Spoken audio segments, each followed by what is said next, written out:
afternoon. Apologize in my sweat. They closed my. I'm on a motorcycle, so I know where all the motorcycle parking is, and there's one not far from here.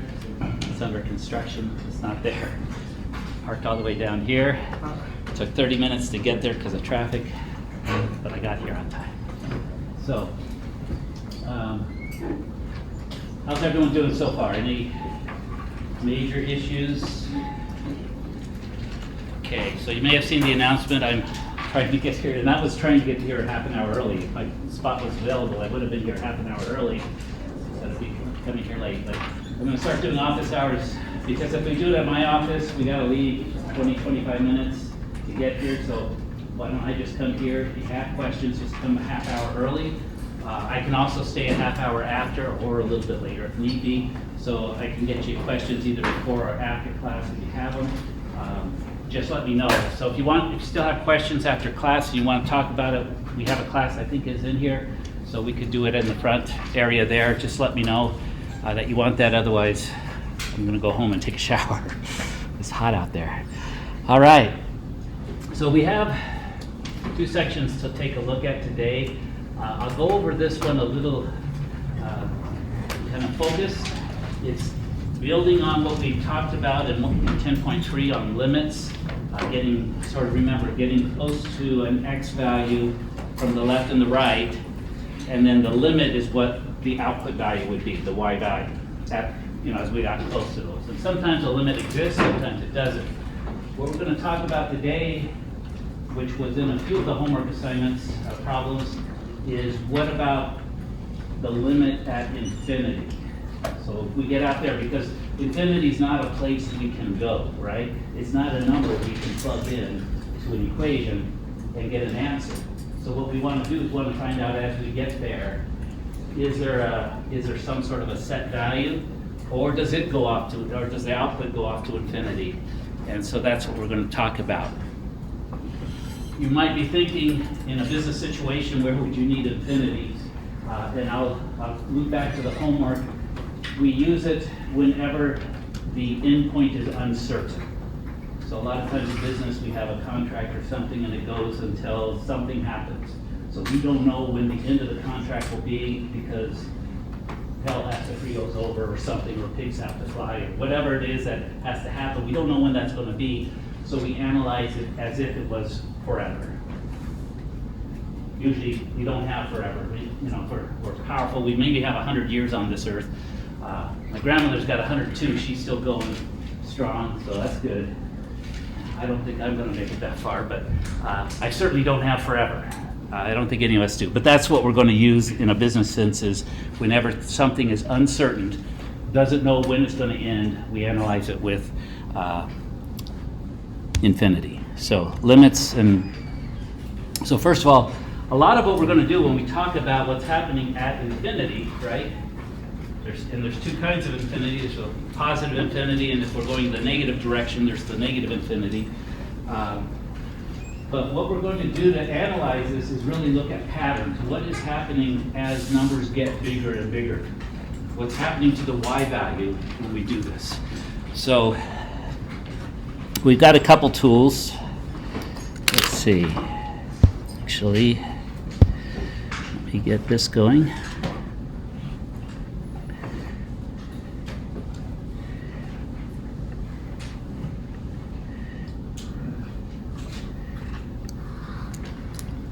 So we're going to take a look at two functions. We're first going to look at just one of the functions, n of x, sort of n for numerator.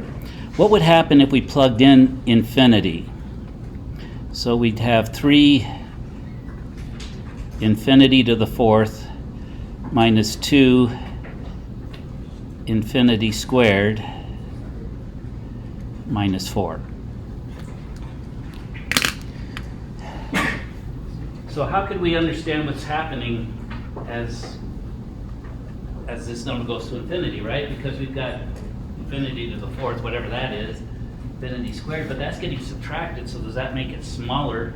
Yes, then we're subtracting 4, but if you're out at infinity and you subtract 4, is that really going to do much? Probably not. But what we have to understand is what's really happening here. And to kind of get a feel for that, let's go to, well, let's just use Desmos. I'll do that. Because we're going to use it a little bit later in the second part of the class quite a bit. So what was it? It was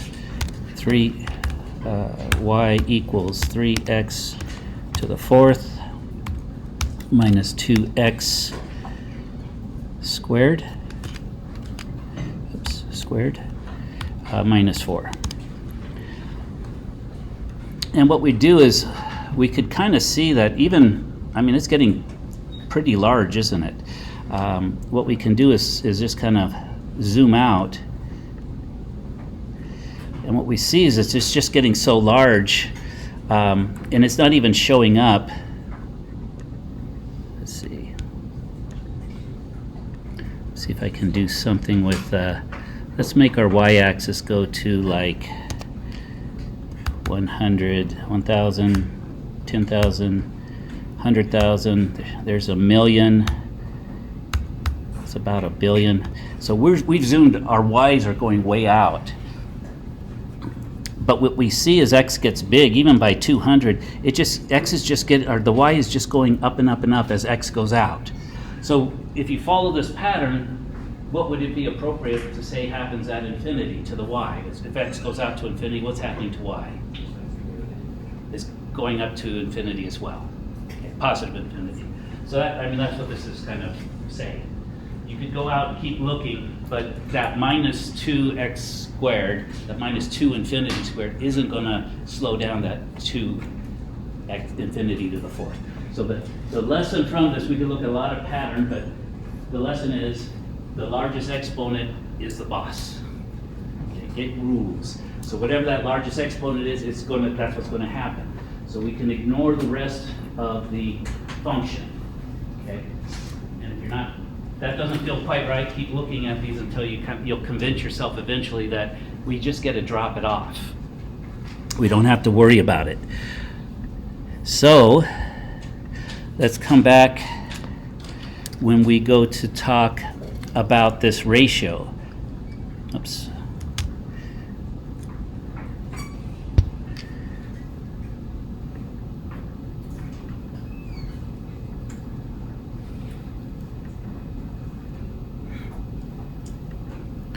So if we look at this fraction as 3x to the fourth minus 2x squared minus 4 divided by x to the fourth minus 3x minus 6. What we get to do is we know, or at least what we've kind of seen is from this first one, this one's going to go to infinity, so is this one's going to go to infinity because it's x to the fourth is much bigger than all of this. If there was a negative here, then it would go to negative infinity. But these are the only two parts that we have to take under consideration. And so we get to really just, it's not that we're canceling them or doing any kind of algebra, we're just ignoring them. We're erasing them from the equation because they don't make a difference, right? In the long run, when we get out there to infinity, these are not going to be important, only these. So what we can do now, though, is we've got two terms that are relatively close to each other, wouldn't you say? X to the fourth and x to the fourth. Now let's use some algebra to simplify what's left. And again, so the process is we ignore the stuff that's unimportant. It's important in the short run. If we're dealing with values close by, these actually do have an effect, but out at infinity, they have no effect. Okay? It's like trying to stop Superman with a feather or something. It's not going to do anything. So, but once we've got the two largest degrees, we can do algebra. X to the fourth divided by x to the fourth is 1. So what we can say is that this limit is actually going to be 3. So as we get out to infinity, what we would see is this graph is leveling off and it's staying right at y equals 3. Okay? Even though infinity is really, it's a real big number divided by a real big number, but they're so close. The top is always going to be 3 times bigger than the bottom is what it's saying. And so when you divide out infinity, you're getting 3. Okay, so we can get this limit thinking of those terms. And again, we could go to the graph, and just to kind of verify that, since we've almost got it here, I'm going to take Desmos. We're going to divide by x to the fourth. What was it, minus 2x, 3x? Again, it's not going to make much of a difference. But what we have to do is we have to come back down here, right? Y going to maybe 10. Oops, what happened?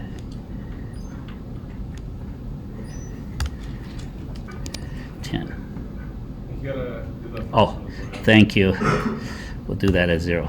Yeah, we were so far out there. And so what we're seeing is that this is, that the further we get out here, even at 260, it's already gone to 3, y equals 3. So you can also look at all of these graphically. Just go ahead and graph it. You'll see where the graph's going. Okay, that's it. And I encourage you to do that because that gives some, otherwise it's sort of abstract. I'm just, okay, the little pro says I can ignore this stuff. I can simplify it. I got 3. Okay, the answer's 3. But it might not feel like that's the truth, right? It might not, it's just following some rules. But when you see the graph, that's actually what's happening because it's going through it, it makes it feel better. So what would be the rule name of eliminating those the 4 terms with the lower degrees? We do it in algebra. I don't know that it has a name. I just call it the biggest degree. Only the biggest degree matters. So you only have to find the two Right. largest You degrees. find the ones with the 2 largest degree, ignore everything else, and that's what we'll find. And in the circumstance of, you said in the short term, or in the short run. Short run, we go ahead and graph the whole thing because then everything matters in a short period of time. So would the limit be always the lowest value that the function is, lowest y value that the function is touching? Is that like what the limit would always be? Yeah. So if you graph it, you see it. You can definitely see that limit if it goes to a horizontal line. And what we're going to see is there's 3 things that can happen. This is one of the things. The other things is if the top gets bigger, it'll actually go to infinity. And if the bottom gets bigger, we'll see that it goes actually to 0. So it might move down, but it gets closer to the x-axis. So those are only 3 things it'll do. It'll either go towards a number, and you'll see a horizontal line out once you get big enough, or it'll take off, or it'll go to 0. And we're going to Whatever the point is, like from where it would take off or go down. Yeah, and I'll show you those 2 other examples. Okay. So, but first we're also going to look at what happens, because we talked about dividing by 0 before on Monday. What happens when we divide by 0? It's undefined, but does that mean it's big, or is it small, or is it, what is it? So what we want to look at is why is it is undefined, but if we were to define it, I gotta get this thing fixed if we were to define it, would it be a big number or a small number? Dividing by 0. What do you think? Well, what if I took 1 and divided by 2? What do I get? 0.5 or a half. If I take 1 and divide it by 1, what do I get? So I'm dividing by a smaller number, but my output is getting bigger, right? What if I took 1 and I divided by 0.05? Might have to plug that one in. That gives us actually 1/2. It gives, so it would be 2, but it's got a 10th in there. I think that's going to give us 20, if I remember right. Plug it into your calculator, you'll see. So as we get small, as the bottom gets smaller, as the bottom gets closer to 0, our outputs are getting bigger and bigger. So if we use the concept of limit, follow this pattern out, the closer we get to 0, what's y going to get closer to? Up in infinity, yeah. So if we were, but see, infinity is not a number, that's why we say it's undefined. If we could define infinity to be a number, then we could define it. So what we do in calculus and limits and stuff, we actually go ahead and say, at least talking in limits, this is going to go to infinity. Okay, and it could go to positive or negative infinity depending upon, k is just any number. And again, and as we get closer to 0, it doesn't matter how big or small this number is, this whole thing is going to go to infinity. Okay. And again, if it's a negative number, the closer we get, it'll go to negative infinity. And actually, if we come from the negative side, we're dividing by numbers close to 0, but they're negative. This side will also go to negative infinity. So we kind of got to watch that. Sometimes it's going to go to positive infinity, sometimes negative infinity. So we're watching which direction are we coming from. And but again, you'll be able to see this in a graph. If you have a function and you graph it, this is what we call asymptotes in algebra, right? It went up like this at some particular value. And that always happens when we get close to dividing by 0. We get those asymptotes, which shoots off to infinity. So we're going to basically define division by 0 to be infinity. The other thing is this is kind of like your cheat sheet. This is looking at the patterns. Now, depending upon how much you've looked at patterns in mathematics, it may just be a bunch of facts for you right now, but let's just kind of talk through it, because this is what we're going to come back to and use when we talk about limits at infinity. Okay, so we've got, we just talked about this one, dividing by 0. So we're taking some number, dividing it by a smaller and smaller number as we get closer to 0. We get a big number, we get in plus or minus infinity. If we were to take a number and multiply it by infinity, either positive or negative infinity, we also get to infinity. So that's this rule here. And that feels about right, because we know how multiplication, 2 times 2 is 4. At least if we're multiplying two numbers bigger than 1, right, we are going to get a bigger number. So if we take infinity, which is big, and multiply it by another number, we're going to get bigger, right? If it's a negative k, then we get a negative. The same thing happens if we add infinity to something.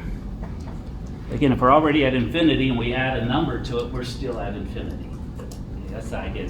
Infinity is this ubiquitous thing that we try to get there, but we really never do. If you're into philosophy at all, read a book on a mathematician writing a book on infinity. It doesn't seem like math anymore. It seems like philosophy or theology or whatever, but it doesn't seem like math. But I read one once called The Keys to Infinity, and I didn't read the whole thing, but it just gets you, well, this is really just, it's a philosophical statement, okay? So that's the philosophical part. The other thing with infinity, if we take it and divide it by a number, infinity is so huge, you can divide it, and it stays infinity. Okay, so that's the other concept we have there. So a big, infinity divided by some constant number is still huge. Okay, and then this last one is kind of well, there's two more after this, I guess. This one here, we sort of examine as the denominator gets larger and larger. So we're dividing some fixed number by a larger and larger number. We get closer and closer to 0. Okay, and we're going to see one of these examples. So if the denominator gets huge in comparison to the top, we get close to 0. Think about it. 1 divided by 2 is a half. 1 divided by 10 is 1/10. 1 divided by 1,000,000 is 1,000,000. So it's 0.0001. So that's that one. We're going to look at a few that have exponents. So that's these rules down here. And again, they don't really, well, they're defining k to be some number bigger than 1. K was 1, you could take it to the infinite power, and it's still 1, right? That's the power of 1. But if you're a little bit bigger than 1, if you raise it to the infinity power, your output is infinity. And if you have a negative exponent, remember what a negative exponent does? If I have 2 to the negative 3, that's the same thing as 1 over 2 to the third power. So that's 1 over 8. So that negative exponent, think of it as an opposite. You're dividing by it, not multiplying. So this one actually becomes very small. This one will go to 0. So again, you'll have a few of these in the homework. You'll see something Again, they'll take a limit, they'll have an x up here in the exponent, but they're saying that it goes either to positive infinity or negative infinity. You just have to figure out which one. It either goes to infinity or it goes to 0. Okay, yes, sir. Would anything to the power of negative infinity ever actually hit 0? Or would it just get very close? If you ever could get to infinity, it would. That's the place, that's the philosophical thing, is if you could get to infinity, you would be at 0. But since you can't get, you'd get very close. But it's that thing, like if I were to take half a step to the wall, half the distance to the wall, and half the distance, will I ever get there? Philosophically, no, but yes, I would bump into the wall, right? So there's this physical part of things, that what really happens in the world is, in our physical world is different, and then there's this philosophical side of it. We good so far? Okay, so we're gonna take these, again, you could print this off or take a screenshot, but that's basically what we're gonna do. So when we're talking about limits at infinity, again, mostly what we're going to look at is fractions. When you see these screenshots that I take with red numbers in them, that means I took a screenshot from the homework. So this is actually in the homework. The red numbers mean those are randomized, so you'll get the same setup, but the red numbers will be different. So instead of being x squared, it might be x to the third or something. You know, so they'll be a little different, but we'll work through some of those. Okay, so this example here, what do we get to do with the numerator? 2x squared minus 4x. What can we do with the 4x? Just ignore it. Yeah, cancel it. Whatever, however you want. It's unimportant. In the denominator, what is unimportant? The -1. So in this case, we don't have to worry about factoring and stuff. Mathematics, if you're mathematics majors, we have you factor and do all this stuff and try to get exact as you can. Here we're taking the easy route of saying, let's just simplify it. So this is 2x squared over x squared. So now let's do some algebra. X squared divided by x squared is 1. You agree that those will cancel out again. And so this is 2 over 1 or just 2. And again, this is only because the limit x is going to infinity. If x was going to 10, we couldn't do this. 10, there'll actually be a value, right? So that was Monday's lesson. But here we could say, and again, if we graph this, the actual whole thing, we would see that there'd be as we further out we get, the graph is just horizontally stuck right there at y equals 2. And then down here, the only difference is we're going to negative infinity. So let's see if that makes a difference. Again, we get to ignore, there's a book called Don't Sweat the Small Stuff. I guess that's what I call this. Don't sweat the small stuff, just get rid of it. So we're still at 2x squared over x squared. The thing we have to do is, since we're going to negative infinity, we want to think about this. If I put in negative numbers here, what's going to happen? So if I square a negative number, what happens? It becomes positive. That's the key. Yeah, so any number, -2 times -2 is actually +4, right?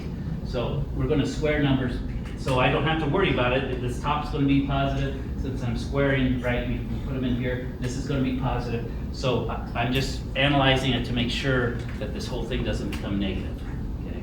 If these were to the third power, a negative times a negative is positive times a negative, they would both be negative, and then I'd have a negative over a negative, which then would also become positive. But I want you to go through that thought process, because occasionally we'll find one or two of these where the answer actually ends up being negative. Those are a little bit rare, but you know, sometimes they end up on a test or something. Speaking of tests, those are the types of things that I would give most, you know, if you'd have most of it right and you'd be off by a negative, we'll get you some credit there. So again, this one also goes to +2. And again, a good thing to do is go ahead and graph this, and you would see in both directions it's going to 2, +2. That's a good way to check. Because I mess up with negatives sometimes, and if I looked at the graph and, oh, it's going to -2, I messed up with my signs here, I better, because the graph is going to tell us the truth. Graphs always tell us. Well, I think they always tell us the truth, mostly. All right, and then for the homework problem, again, we're just looking at the largest exponent, so we ignore everything else, even a million. A million seems big, but in compared to x to the 5th, when we get out at infinity, it's so huge, a million's just like nothing, piece of dust. So we look at this, And this time we're going to negative infinity. So again, you'll hear me talk through this. So we have x to the 5th over 8x to the 5th. Again, the 5ths will cancel, but before I cancel them, I want to think about it. I'm going to negative infinity, so this is actually going to be negative, right? But this is also going to be negative because a negative number to the 5th power stays negative. So it's going to be a negative over a negative, which is positive. So at least I talked my way through this. And again, I could graph this and I'd see it. It's going to go to 1/8. That cancels, so this is, our limit is 1/8, which is like 0.125, I think, if I remember right. Okay. See how that works? Yes, sir. So when was the answer being Let's see, I think I got an example of that. And it's not going to happen as long as the top... Unknown caller. Sorry about that.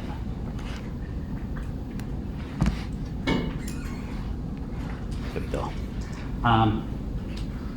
It won't happen if these are the same, because if they're the same, they're either both going to be positive or both negative, and so they'll cancel each other out. So we're going to look at the next thing that could happen is when they're not the same. But what we're going to see when they're not the same, these ones will either go to 0 or they will go to infinity. And if they go to 0, they could go to negative 0, but negative 0 is the same thing as 0 because it's in the middle. But these ones we have to be careful, because if it's going to infinity, that's the one where it could go to positive infinity or negative infinity. But again, the graph is going to help us, because we see it on the graph that it's going down instead of up. So I always come back to the graph, because it's very easy to analytically mess this up. So again, ignore the small stuff. All we got to look at up here is 10x squared. In the bottom, ignore the small stuff. All we got to look at is 9x to the 3rd. So this is case number 2. We'll take 10x squared over 9x to the 3rd. Okay, and again, we're still the limit as x goes to negative infinity. So we could rewrite that, but I try not to write too much. So we can reduce this fraction, right? X squared divided by x to the 3rd. Yes, sir. So if like x to the 3rd on the bottom is higher, why wouldn't you ignore like the x to the 2nd? You ignore each one in the you do it for each of the top and the bottom separately. And then, because in the top that's all that's going to matter, in the bottom that's all that's going to matter. You're going to see, in a sense, we will ignore the top here in just a moment, because as we reduce this, right, x squared, there's 2 of these will cancel with 2 in the bottom, leaving just 1x in the bottom. And so this becomes 10 over 9x to the 1st. Okay, is that okay? Right, just x sort of canceling out, the 2 x's in the top cancel with 2 in the bottom, there's still 1 left in the bottom. So you're right, that's all that really matters. But now we know what's mattering. And this x is going to go to negative infinity. So this is going to become, and again, we could look at all our other rules. It basically becomes like 10 over 9 times negative infinity. And from our rules, what does this go to when we divide by larger? 0. 0. And again, if you want to be real technical, you could say it goes to negative 0. But that's the same thing as 0. So that's the cool part. Whenever we go to 0, we don't really have to worry about signs. If you're dividing the x's, which are both negative, wouldn't it be positive? Well, actually they would, because this one would be positive on the top if we looked at it here, right? X squared, this becomes, you're squaring a negative. This would be negative, so yeah, it does. And so it's yes. So if it was 10x to the 4th on top, it would still be positive, since there, or if it was 10x to the 5th, since there'd be 2 x's left, not be canceled. Right. It could be. We'd have to look out here, and we'll take a look at that, and then in that case, it's going to go actually to infinity. So it's either positive or negative infinity. Okay. So this one goes to 0. Let's see, what time is it? 3:34. We go till 4:15, right? So I want to make sure we have time for and we don't get everything finished, that's okay, we'll move some things out. But is this okay? Yeah.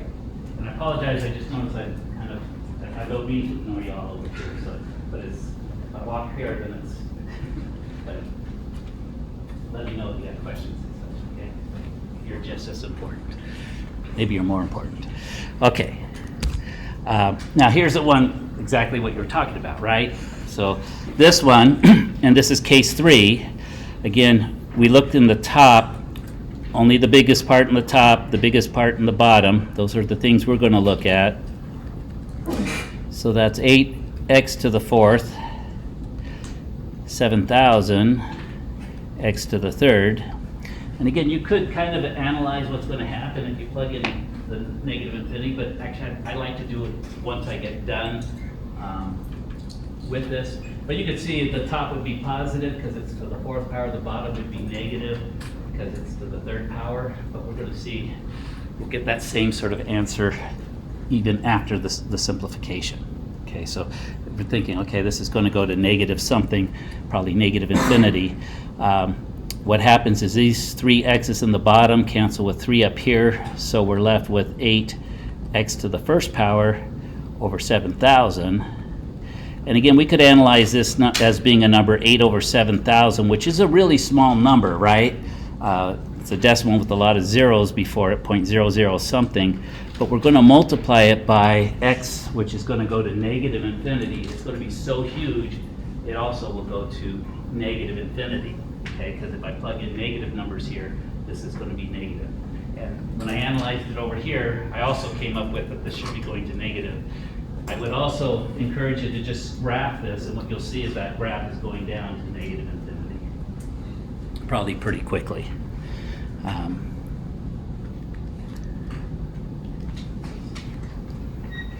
So the limit would be going to negative infinity. Questions? So those are our 3 cases. The first one, the degrees are the same, to the 5th power to the 5th power, whatever power, they're both the same. Those are going to go to a particular number, the ratio of the numerator over denominator, because things cancel and all we got is a number left. If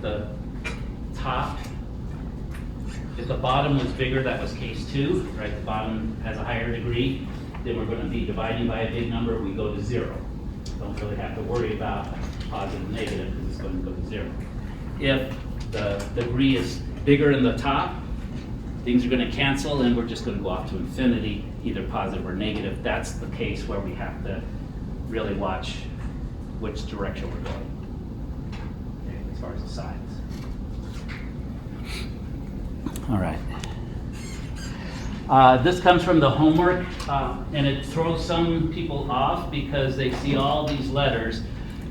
In math, any letters that are close to the start of the alphabet are supposed to be constants. So they're numbers, but we don't quite know what they are, so we use A, B, C, D, E, okay? Letters to the back of the alphabet, X, Y, Z, those are our variables, our input and output variables and such, so that's kind of how it's supposed to work. But I just want you to see we can do the same one. All we're concentrating on is the variable of x, so this is x squared.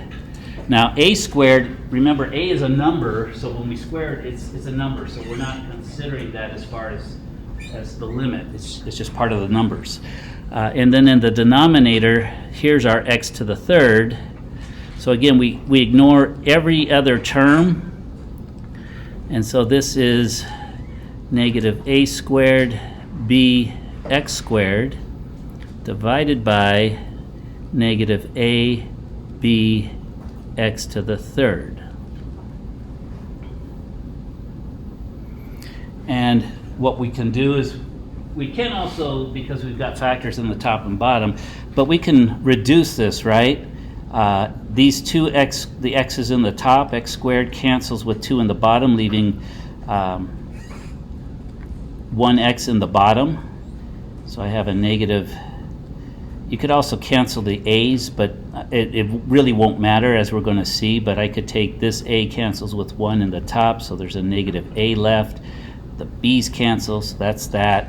And this negative down here comes through. So I have a negative divided by a negative. I have I'm also going to negative infinity. So how many negatives do I have to consider? Well, I can say this one cancels with that one. I get a over x. X is going to infinity, negative infinity. So what's a divided by negative infinity? 0, right? Because it's, and again, so when it goes to 0, we don't really have to spend too much time on the sign, but it's still a good practice to go through and say, what would it be?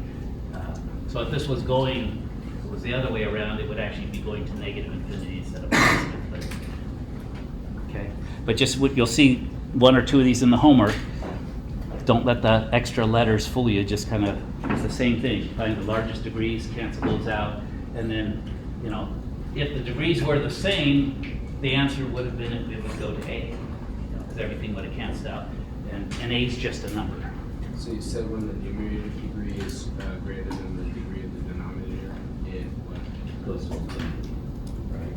Because basically, you think the top is bigger than the bottom, it's just going to shoot out to infinity or negative infinity. But yeah, when the bottom's the bigger one, we're dividing by infinity, so that's when we go to 0. And then when they're the same, they cancel out, so we go to whatever the ratio of the numerator to the denominator. We'll go to a numerical value. Those are the 3 things. And maybe I should ignore this running through some people. It's just sort of showing you it doesn't matter how many terms you have. This was sort of the formalized proof. Again, business folks, I never cared about having, you know, if it worked and it was proved, I'd accept it. Even when I'm doing my math, sometimes I'll read through these proofs, which are sometimes 2 or 3 pages long, and I get more confused than I don't get clarity. So I just say it works. All this is saying is it doesn't matter how many terms there are, just look at the 2 biggest terms, the biggest in the top, the biggest in the bottom, ignore all this stuff, and that's all you have to do to find that limit. So that's what we've been doing. So don't get bogged down in this, but it's just kind of a lot of symbols saying, you know, you could have a bunch of stuff in here, you could have 20 different terms. All we got to do is look at the biggest degree. And that's really cool because it makes it a lot easier. And again, on this one, and we can't take this any further because we don't know the relationship between N and M. If they're the same, again, if they were the same, then we'd go to the ratio of these numbers. If the top are bigger, we'd go to infinity or negative infinity, depending on what's happening here. If the bottom was bigger, it would go to 0. But at this point, it's abstract. All right, we're done with that. Okay, we've got about half an hour to talk about average rate of change. So, but remember, I've got these full lectures already recorded, so you can go back and take a look at them. I'm also going, tomorrow's class, they're going to look at what we're doing right now in half an hour. That's all they have to do for the class. So that will be recorded and posted as well. So if we leave today and you don't feel quite comfortable with things, check back maybe Thursday night and see a fuller video, or watch the video that goes with that one. So let me do this. I'm going to stop